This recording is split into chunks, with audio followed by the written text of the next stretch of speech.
Bom, bom dia a todos. Depois dessa esfuziante conversação, vamos então só retornar ao nosso foco principal. Nós estamos trabalhando com o filósofo Anaximandro de Mileto.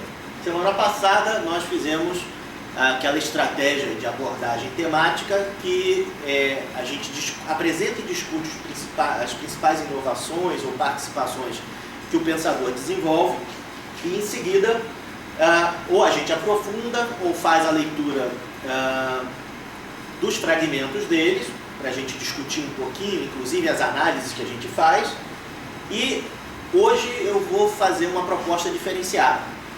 Além de fazer esse procedimento, eu trouxe parte de um texto que eu elaborei para minha dissertação de mestrado na UniOeste, que eu defendi em 2014, que fala especificamente sobre o pensamento de Anaximandro para o filósofo e teórico da ciência Karl Raimund Popper.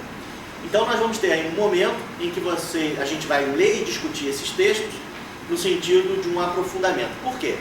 Existem alguns detalhes da teoria de Anaximandro que eu percebi que ia ficar complicado eu colocar em tópicos. Então é necessário que a gente conheça o pano de fundo, que a gente conheça a estrutura desse pano de fundo e as principais discussões que se dão ao redor dessas temáticas e venhamos a fazer um trabalho de construção coletiva refletindo sobre esse pensamento. Então, eu achei por bem trazer esse trabalho de pesquisa que eu desenvolvi, uma vez que está mega super atualizado e, assim, sem querer puxar sardinha para o meu lado, mas de certa forma teve uma boa aprovação pelo colegiado da UniOeste e, sobretudo, traz as novidades nos últimos 20 anos sobre essas discussões. Então, teoricamente, seria um ponto melhor tocado nesses últimos tempos. Então, só para proceder a uma revisãozinha rápida, vou pegar isso daqui só para a gente retomar. Nós vimos que Anaximandro de Mileto, ele vai ser o segundo, vamos dizer assim, o segundo responsável pela manutenção da chamada Escola de Mileto. Ele será genro de Tales de Mileto. Anaximandro, ele vai manter e aprofundar a nova pedagogia que Tales de Mileto iniciou e que foi uma espécie de ruptura entre a pedagogia tradicional dos povos orientais e uma nova maneira de se encarar os conhecimentos e a forma de fazê-los. Nós mencionamos que Anaximandro, ele era, de certa forma, deducionista, ele procedia à investigação por dedução, ele fazia a análise crítica e revisionista dos mitos, tal qual Tales havia inspirado. Nós também vimos que Anaximandro tinha um certo grau de ceticismo, com o que combinava com um pensamento antigo geral, que dizia que a realidade, a verdade sobre a realidade, ela é sempre uma leitura, uma interpretação, e que enquanto seres humanos, essa leitura e essa interpretação nunca é a verdade absoluta, que apenas os deuses, os seres considerados relativamente superiores aos homens, é que têm a possibilidade de acessar e de ter a capacidade de transmissão dessa verdade absoluta, com V maiúsculo. Aos homens simplesmente cabe uma aproximação dessa verdade, que nós chamamos de conhecimento verossímil ou a verossimilhança sobre a realidade. Discutimos também na semana passada, no encontro passado, qual foi o gradiente de influência das teses de Anaximandro desde a antiguidade até o período contemporâneo.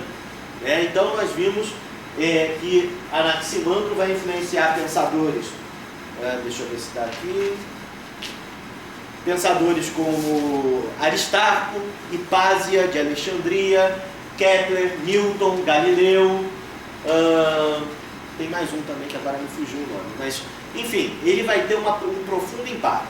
E para Karl Popper, eu mencionei que Anaximandro, não só para Karl Popper, mas também para a história da ciência, Anaximandro é o primeiro pensador que vai ter vai desenvolver um conceito original e uma crítica que vai se diferenciar de tudo que foi feito, desde Tales de Mileto até praticamente as reflexões contemporâneas, né, por assim dizer, que são basicamente a sua teoria da sustentabilidade da Terra, indo ao encontro de uma crítica à teoria proposta por Tales e por seu aluno Anaxímenes de Mileto e outros que participavam ali do grupo deles de discussão, e também a teoria da arqué, né, que é a palavra grega que significa princípio. Lembrando, nós também mencionamos que a principal preocupação dos pensadores pré-socráticos, pensadores e filósofos pré-socráticos, é a descoberta do que é a casa humana, da estrutura da casa humana e quais são as forças envolvidas nesse processo de construção e estrutura da casa humana.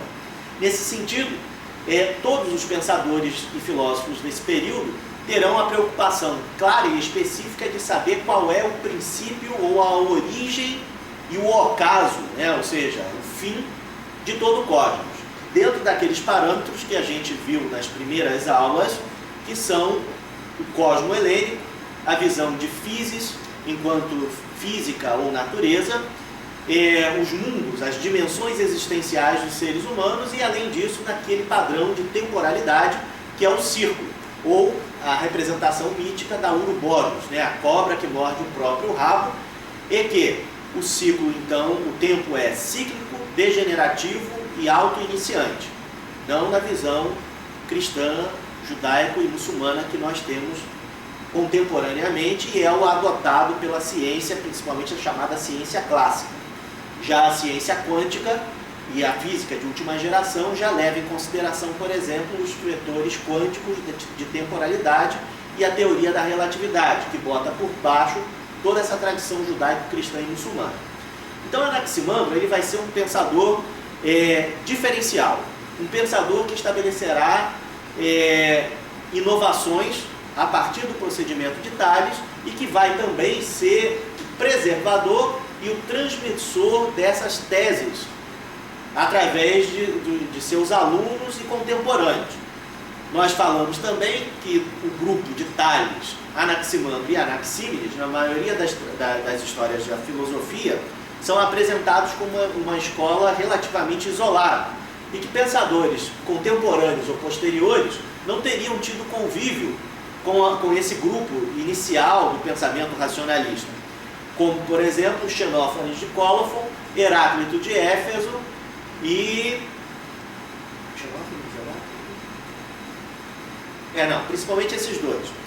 Então, a gente mencionou que, na verdade, todos esses pensadores conviveram, provavelmente Heráclito e Xenófanes talvez tenham tido algum contato direto e físico com Tales de Mileto, e que possivelmente Anaximandro vai, ao inspirá-los, e quando eles se retiram para as suas cidades e depois migram para outros lugares do mar Mediterrâneo, o pensamento e a tradição racionalista, crítica, revisionista vai ser passada para eles, né? E por eles na sua influência.